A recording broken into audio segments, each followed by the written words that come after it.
Computer లేకుండా, software లేకుండా గ్రహాలను track చేశారా? ఆకాశాన్ని ఒక మిషన్లా కంట్రోల్ చేశారా? ఇది కథ కాదు, ఇది నిజం.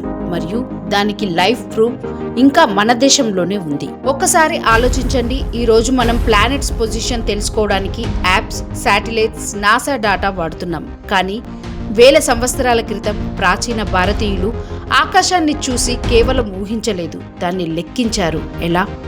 భారతదేశంలో ఉన్న అద్భుత స్థలం జంతర్ మంతర్. ఇది ఒక టూరిస్ట్ ప్లేస్ కాదు, ఇది ఒక స్టోన్ స్పేస్ ల్యాబ్. దీనిని నిర్మించిన వారు మహారాజా సవాయ్ జై సింగ్. ఆయన ఒక రాజు మాత్రమే కాదు, ఒక సైంటిస్ట్ కూడా. జంతర్ మంతర్లో ఉన్న యంత్రాలు చూస్తే ఇవి అద్భుత మిషన్స్. ఇది ఒక గెయింట్ సన్ డయల్, సూర్యుడి నీడ ఆధారంగా టైం చెప్పేది. యాక్యురసీ సెకండ్స్లో ఉండేది. ఆకాశాన్ని మిర్రర్లా చూపించే స్ట్రక్చర్. మీరు లోపల నిలబడి ప్లానెట్స్ పొజిషన్ ట్రాక్ చేయవచ్చు. Stars, planets direction, height measure చేయొచ్చు. ప్రాచీన భారత ఖగోళ శాస్త్రానికి ఆధారం సూర్య సిద్ధాంతం.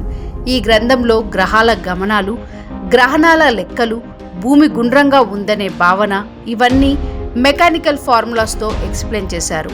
ఆర్యభట్ట, వరాహమిహిర, వీళ్ళ గణితం లేకుండా ఇవి అసాధ్యం. అక్కడే అసలు ట్విస్ట్ మొదలవుతుంది. ఈ యంత్రాలు ర్యాండమ్గా బిల్డ్ చేయలేదు. ప్రతి స్ట్రక్చర్ ఒక స్పెసిఫిక్ యాంగిల్లో ఉంది. భూమి, సూర్యుడు అన్ని కన్సిడర్గా చేశారు. అంటే ఇది ఒక గెయింట్ స్కై మిషన్ అన్నమాట. ఇప్పుడు మెయిన్ క్వశ్చన్ ఏంటంటే, స్కైని కంట్రోల్ చేశారా? కాదు, కానీ ప్రెడిక్ట్ చేశారు, మెజర్ చేశారు, ఎక్స్ప్లెయిన్ చేశారు. అంటే ఆకాశాన్ని డీకోడ్ చేశారు. ఈ రోజుల్లో మనం మొబైల్ చూసి టైం చెప్తాం. అప్పట్లో వాళ్ళు రాయి చూసి టైం చెప్పేవారు. గ్రహణం ఎప్పుడు వస్తుందో ముందే చెప్తారు.